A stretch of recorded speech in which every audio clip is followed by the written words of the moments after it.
good, everybody? Welcome to the Random Stories Podcast, episode 4. I am your host, as always, Caleb, Lister, Lawrence.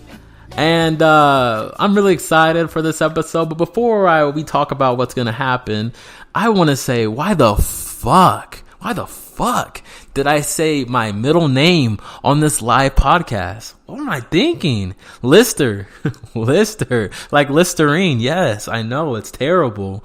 I know you guys probably thinking, what the fuck? Why am I listening to this fucking dude? Like, what does he have to offer? Like, with the middle name Lister.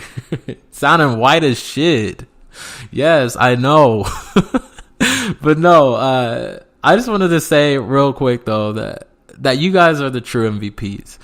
I wouldn't be doing this podcast if no one was listening. And although we don't have many followers yet, we do have several. And we've only been doing this for a few days now. So I really want to give a quick shout out to all you guys that are listening, because it really means a lot. And I'm just starting out, so you know, it's a little rough. You listen to other podcasts and you're just like, Caleb, they're doing this. Why don't you play around with the music a little bit more? Caleb, why don't you edit your clips a little bit more? Caleb, why don't you do that? Caleb. Yes, I know. I'm trying. Okay. I'm learning. This shit is difficult. Like, anybody that's done a podcast, you look at NPR and everything. Of course they got a team, but I'm like, fuck, you guys are fucking killing it. Cause this shit it's a lot, right? But I know you guys I appreciate you guys being patient. Like I said before, it really means a lot. Again, if you guys want to reach out, you can do that on my Gmail, randomstoriesforever@gmail.com. And then also, like I said, I have a Facebook, Random Stories, Forever. So it's pretty easy to remember. And then also I'm on SoundCloud as well. So if you guys want to reach out that way, you can. And we are on Spotify now. So if you put in Random Stories on Spotify, you should be able to find it. And I'm on Spreaker. So, we need 5 episodes to get to iHeartRadio. So after this one, we should be, no, one more after this, and then we should be able to get on iHeartRadio. So trying to branch out, you know, you got to start somewhere.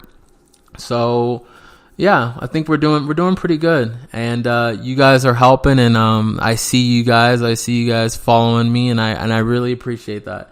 It really means a lot. So I just wanted to go ahead, and as you can tell from the title, this one is another crazy one, but it's not romantic.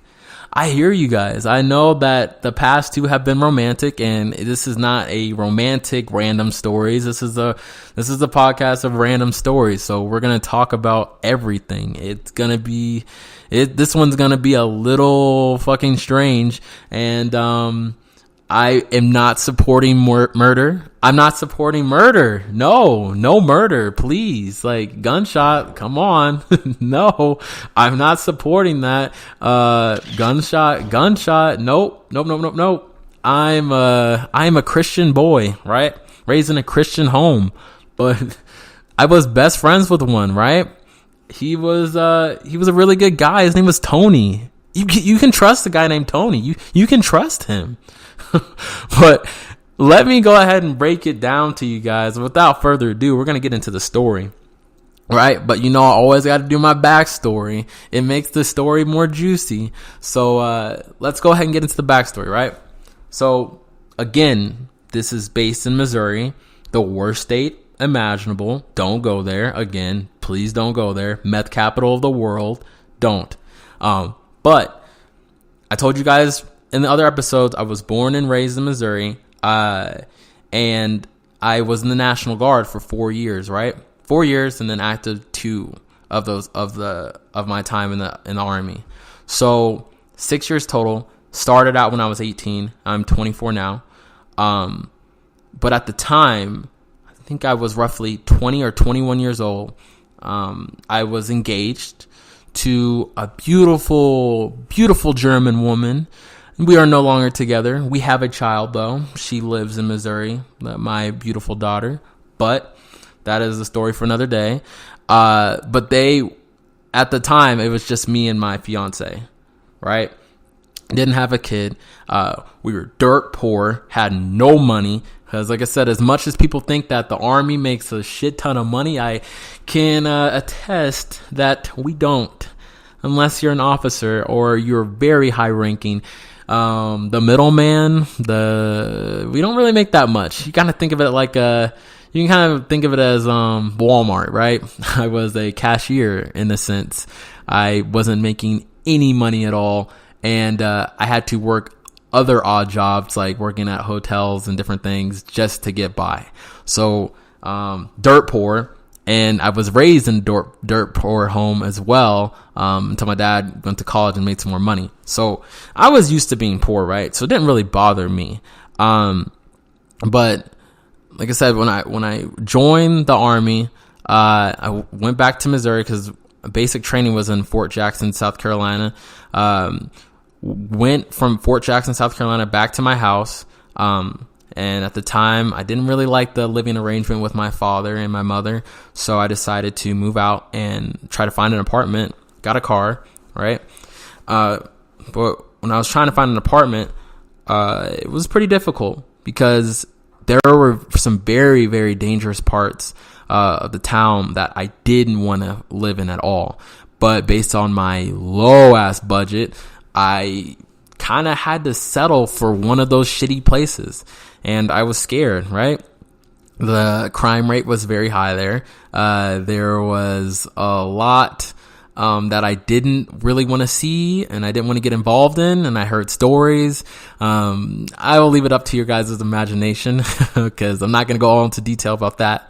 But just know that it was a very dangerous part of town. And this town wasn't super big. It was about 20,000 people. So it wasn't a huge town. And my fiance was kind of scared and I was scared too, but I told her, I'm raw dog. I'm a big dog. Like no one's gonna intimidate me. I'm 5'6". I'm 5'6", 160. Like I'm like Anderson Silva in this bitch. No one can fucking talk down to me. Let's get it. And honestly, like, I know you guys are probably thinking I'm 5'6". Like, what the fuck am I going to do? But I took martial arts when I was a kid, right? Took martial arts. I am a yellow belt. Give me a round of applause, a quick round of applause. Yes, thank you. But no, I was pretty scrawny. I had no muscles, so I was kind of afraid. So I got a gun and I put it in my, I put it in a safe spot. So, if the enemy came, I could give him a quick, yeah, I felt safe with the weapon and I felt that I could always protect myself if the time came. Right. So, we went to, a realtor, and we looked at that one specific spot because it was affordable. And the realtor at the time, he was a pretty weird individual. When I say weird, I mean he literally looked at me like he wanted to kill me. Like he looked at me like he just looked really intense. I want to say he was racist. He just gave me that look. If you're an African American or any kind of minority, you know what I'm talking about when they give you that look. It's like, can you please stop looking at me like that? Like, what the fuck did I do? Like, we were just staring at each other like, what's good? But, he was looking at me, I was looking at him, and he's just like, what do you want? And I was like, this is my price range, and this is the place that I want just because it looks affordable and it's decent. And, he was like, well, sir, we can't help you right now because that property is sold out. And I'm like, why the fuck is it listed as not being sold? Like, why? Like, why? I was actually getting mad because there was no other spots I really could have went to except for like one of the most dangerous parts of town. And he's like, well, we have this one property over here. I think you might like it. And I was like, deal, bet, let me look at it. And of course, it was the one that I didn't want. Didn't want at all. My fiance at the time was shaking her head no. And I thought long and hard about it, about 5 minutes. And I was like, we have no other options. Sold. So, about a week later, we got the keys. We got the shit moved in, right?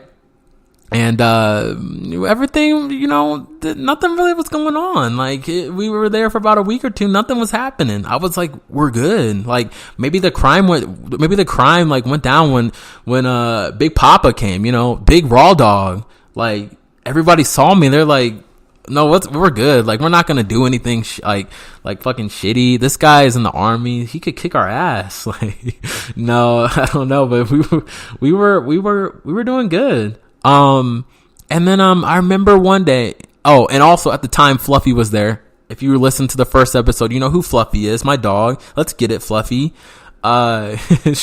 She was there, and, she's my little protector. So things were going good.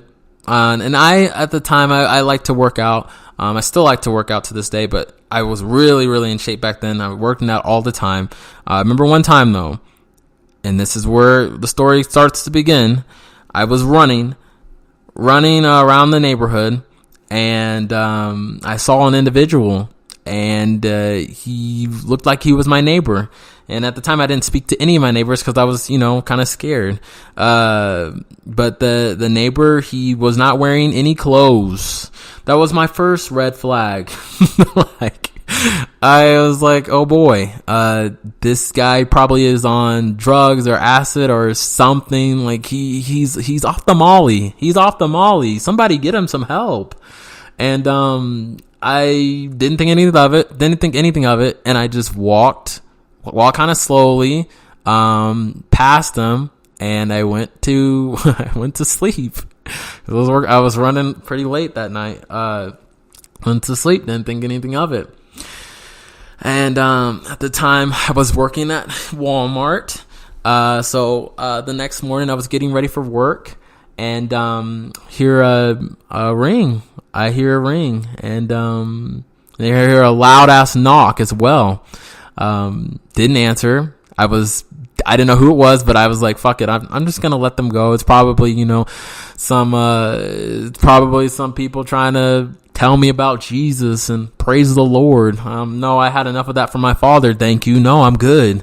But I was like, fuck it. I'm not answering the door. Like, so I ignored it, took a shower.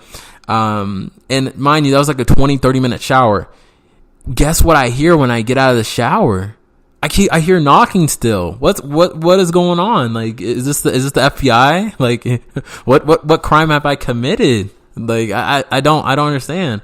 So I eventually I get fed up with it, right? Say, fuck it. Like, okay, I'm going to answer the door. I'm going to answer the door. Okay, stop. So I get there, I look out, and who is it? It is the neighbor. But this time he's clothed. He's wearing overalls and some denim pants, and he looks very weird, right? This guy is 6'5", looks about 260 pounds, and let's just say when I opened the door, I told my wife to hide, my fiance, I told her to hide in the bathroom just because if anything were to happen, and I had the gun to the side. You didn't know. Like, at that time, the kid was a little scared. So I opened the door. The guy says, hey, I just wanted to welcome you to our neighborhood. And, if you're interested, I'd like for you to have dinner with me and my wife. And, I was like, yeah, that sounds perfect. I'm really excited to meet you guys. But here's what I really felt like in the inside. This is me talking from the inside. What the fuck are you doing in my house looking like a big ass lumberjack? Like, please get back in your house. Please tell your wife and honestly tell your wife and anybody that's living with you to never fucking come back here again. Like, who the fuck do you think you are? Like, get back. I got my gun. I got my goons on speed dial. Don't mess with me. Don't play.